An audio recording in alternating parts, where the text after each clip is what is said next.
Hello everyone. आज की video हमारी रहने वाली है सैम क्वेश्चन पेपर पर, लेबोरेटरी अटेंडेंट का। जैसे आपको पता है ये पेपर जो है, इस क्वेश्चन पेपर को हमने शुरू करा था। इसमें जो पहली सेक्शन हमने कंप्लीट कर थी वो थी जीके।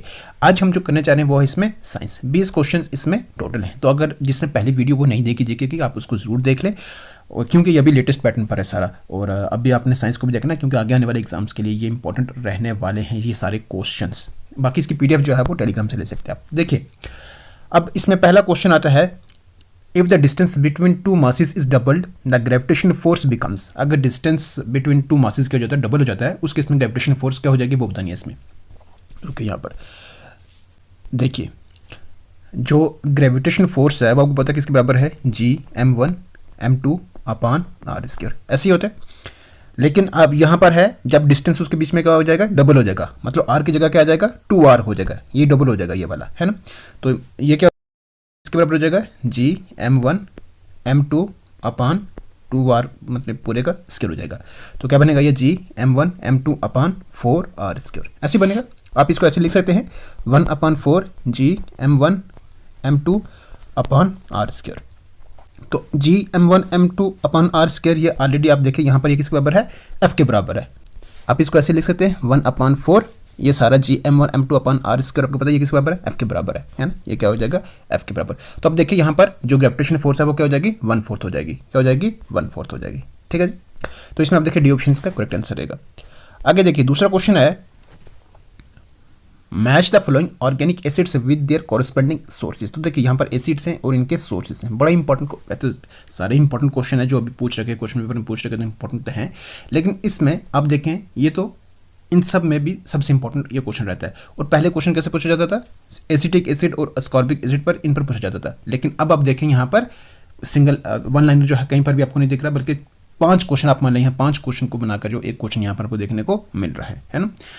तो एसिड्स और उनके सोर्सेज के साथ हमें क्या करना है, यहाँ पर मैच करना है। अच्छा देखिए, यहाँ पर आप करें, इसमें क्या आंसर रहेगा इसका। देखिए इसका जो आंसर रहेगा ना, वो है इसमें का आंसर ऑप्शन डी है ये।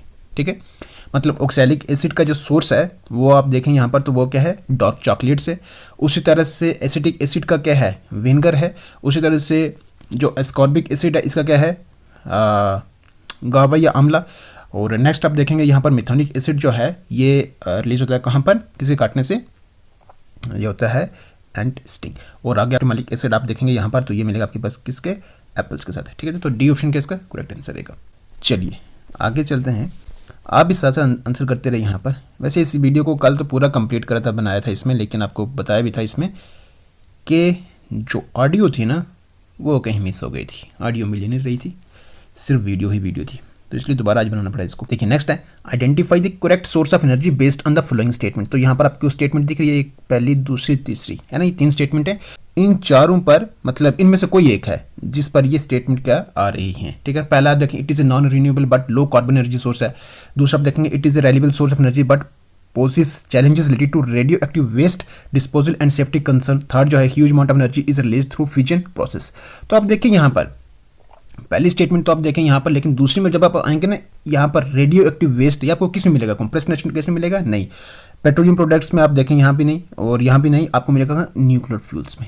ऐसे ही है ना, कहाँ मिलेगा, जब न्यूक्लियर में आएगा तो फ्यूजन प्रोसेस भी आपको यहीं पे मिलेगा ना, है ना। तो आप यहाँ से आसान से लगा सकते हैं इसका डी ऑप्शन। आगे आप देखें, which of the following statement is not related to ocean energy. तो आप देखें यहाँ पर पहला, दूसरा, तीसरा, चौथा, 4 स्टेटमेंट है। आप इसको रीड करें और बताएं इसमें आंसर क्या रहेगा। मैं यहाँ पर आंसर जो आपको मार्क कर मतलब आंसर जो है इसमें बाद में बताऊंगा। पहले आप इसका देखें कि इसका आंसर क्या रहने वाला है। देखें आप इसको,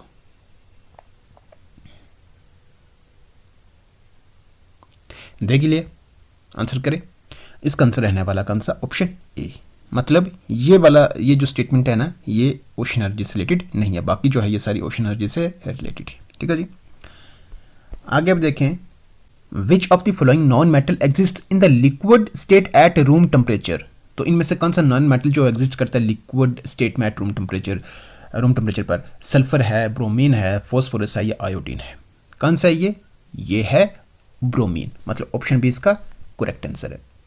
नेक्स्ट क्वेश्चन है which of the following statement is correct regarding metals. तो मेटल्स के रिगार्डिंग यहाँ पर स्टेटमेंट्स आप देखें, यहाँ पर form, basic oxides, good reducing agents, high electronegativity, high ionisation energy. तो आप देखिए यहाँ पर जब भी आप मेटल्स के बारे में देखेंगे, पढ़ेंगे, अगर उसको डिटेल में देखेंगे तो आप इसका आंसर जो है लगा सकते हैं, है ना। तो इसमें आप देखें क्या रहेगा इसका करेक्ट आंसर, वो है इसमें ऑप्शन ए। मतलब इसमें पहली और दूसरी जो है ये आप देखेंगे ऑप्शन जो है यहाँ पर करेक्ट आ रहे हैं, फॉर्म, बेसिक ऑक्साइड्स और गुड रिड्यूसिंग एजेंट्स। देखिए आगे है which gas is produced when water reacts with calcium.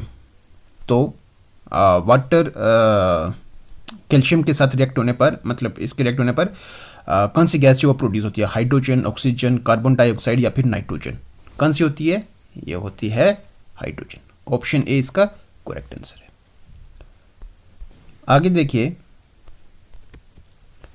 What happens when magnesium sulphate solution is added to copper metal. Option A है copper displaces magnesium forming copper sulphate. Second है magnesium displaces copper forming magnesium sulphate. Third है hydrogen gas is evolved या फिर no reaction occurs. तो क्या होता है जब मैग्नीशियम सल्फेट सॉल्यूशन को ऐड करा जाए कॉपर मेटल के साथ, उस केस में कोई भी रिएक्शन नहीं होती है। ठीक है जी, तो डी ऑप्शन का इसका करेक्ट आंसर है। आगे है arrange the following metals in decreasing order of reactivity. तो देखिए यहाँ पर आपको मिल रही है इनको डिक्रीजिंग ऑर्डर ऑफ रिएक्टिविटी, जो लीस्ट इनमें रिएक्टिविटी वाला मेटल आ रहा है ना, उसको सबसे लास्ट पे लाना है। यहाँ पे आप देखें कितने हैं ये, इसमें 6, 7, 8 हैं, लेकिन आप देखें 8 हैं तो है बहुत ज़्यादा है, तो किस किस को याद रख सकते हैं। लेकिन इस ऐसे क्वेश्चन जो है ना करना आसान भी होते हैं। वो कैसे आसान होते हैं, गोल्ड का तो आपको पता ही है, गोल्ड सबसे जो लीस्ट रिएक्टिव अगर कोई मेटल आता है ना वो गोल्ड है ना। कौन सा है वो, गोल्ड है। गोल्ड तो ये तो सबको मालूम। आप देखिए यहाँ पर फर्स्ट आप देखिए यहाँ पर, यहाँ भी आ रहा है और यहाँ भी आ रहा है, यहाँ भी आ रहा है, मतलब ये ऑप्शन और ये यहाँ से खत्म हो जाते हैं, पहला और तीसरा यहाँ से खत्म हो जाते हैं। अब रहती है बात किसकी, गोल्ड के बाद कौन सा आएगा। सबसे कम रिएक्टिव जो है गोल्ड है, सबसे कम, ठीक है ना। अब इससे जो ज़्यादा रिएक्टिव है ना, इससे ज़्यादा जो है वो कौन सा होगा, प्लेटिनम होता है। वो कौन सा होता है, प्लेटिनम। फिर कौन सा आता है, सिल्वर आता है। तो इसमें आप देखेंगे ये आपको मिलेगा कौन सा, ये मिलेगा, बी ऑप्शन आपका मिलेगा। तो आप इसको दूसरी तरह से सोचें, मतलब क्वेश्चन को सीधा, कभी कभार सीधा नहीं बल्कि उल्टा करके भी सोचना पड़ता है, ठीक है ना। तो बस यहाँ से ये चीज़ आपने ध्यान में रखनी है, ठीक है। बी ऑप्शन से करेक्ट आंसर है। चलिए आगे वाला देखिए क्वेश्चन क्या है इसमें, which of the following pairs is correct with respect to ores and the metals present in this ores. Ores और उनमें मेटल्स जो प्रेजेंट आ रहे हैं ना, उसको लेकर जो पेयर्स इनमें कौन सा करेक्ट बन रहा है वो बताना। इसमें सल्फेट ओर्स में आयरन आ रहा है, ऑक्साइड्स ओर में जिंक, हाइलाइट ओर्स में सिल्वर, हॉर्न सिल्वर, और आगे सिलिकेट्स ओर में लेड। अच्छा देखिए यहाँ पर जो करेक्टली मैच है, यहाँ पर जो पेयर बन रहा है ना वो आपके पास कौन सा, option C, highlight ores silver. C option का करेक्ट आंसर है। आगे देखिए यहाँ पर which of the following statement is regarding the extraction of metals in accordance with the activity series. तो यहाँ पर extraction of metals in accordance with the activity series पर बेस, मतलब इस तरह से जो क्वेश्चन जो है वो पूछ रखा है। देखिए यहाँ पर है, आप स्टेटमेंट देखें, यहाँ पर पहली स्टेटमेंट को भी देखें, दूसरी भी देखें और साथ ही साथ फिर तीसरी भी देखें। इसमें जो करेक्ट आंसर है वो है ऑप्शन डी। चलिए आगे क्वेश्चन की तरफ चलते हैं। देखिए क्वेश्चन है which term best describes the mode of nutrition in both yeast and mushrooms. तो इनमें से बताना कि कौन सी इनमें, मतलब कौन सी टर्म जो बेस्ट डिस्क्राइब कर रही है mode of nutrition in both yeast and mushroom में।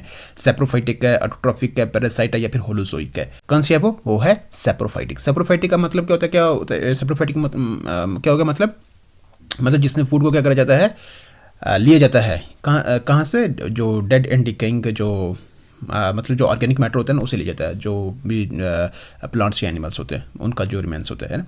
नेक्स्ट है which plant structures function as gateways for gas exchange. Option है लेंटिसेल्स, टोमेटा है, जाइलम है या फिर फ्लोइम है। अब देखिए यहाँ पर गेटवेज फॉर गैस एक्सचेंज जो है वो रहता है इसमें कौन सा, ऑप्शन बी, मतलब टोमेटा। नेक्स्ट है which of the following is not related to the structural and functional unit of the kidney.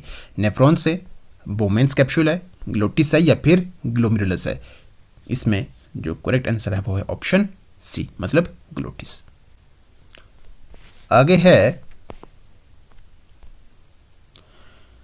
Consider the regarding biodegradable and non biodegradable. पहली स्टेटमेंट देखें यहाँ पर, आप इसके साथ दूसरी भी देखें, दूसरी देख लिए, फिर तीसरी भी देखें आप, और तीसरे के बाद अभी चौथी भी, लास्ट भी देखें। देखिए यहाँ पर रीड करेंगे तो टाइम लगता है, इसमें आप देखें इसमें और बताएं इसमें आंसर क्या रहने वाला है।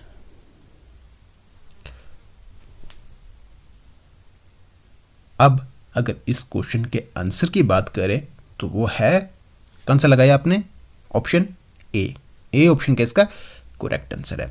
मतलब बायोडिग्रेडेबल में आपके पास आएगा एनिमल बोन्स, लेदर, और नॉन बायोडिग्रेडेबल में आएगा DDT हो गया, मरकुरी हो गया, लेड, सिल्वर, फॉइल्स, ऐसे आएगा जी। ठीक है, आगे आप देखें यहाँ पर the correct sequence in an aquatic food chain, aquatic मतलब वाटर की बात हो रही है ना, ओशन की। तो आप देखें यहाँ पर जो करेक्ट सीक्वेंस बन रही है एक्वेटिक फूड चेन वो कौन सी बन रही है, आप ए ऑप्शन भी है, बी भी है, सी भी है, डी भी है। तो इसमें आप देखें जी करेक्ट आंसर क्या रहने वाला है, वो है इसमें option C, algae, sea urchins, crab, squid, spotted dolphin and tiger shark.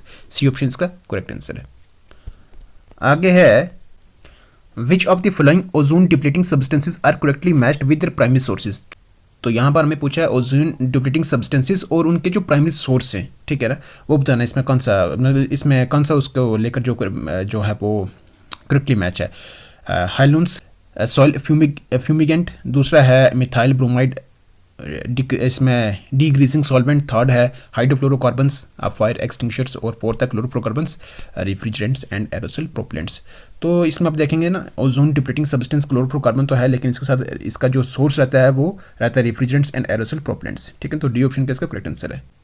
देखिए नेक्स्ट है in Mendel's pea plant experiment which of the following is recessive. तो आप देखेंगे यहाँ पर ये 4 स्टेटमेंट है, और इसमें अगर आप आंसर देखेंगे, आप आंसर करें, इसका आंसर क्या रहेगा, चलिए आप देख लें। इसका आंसर रहने वाला इसका वो है इसमें option B, the trait that hides in F1 but reappears in F2।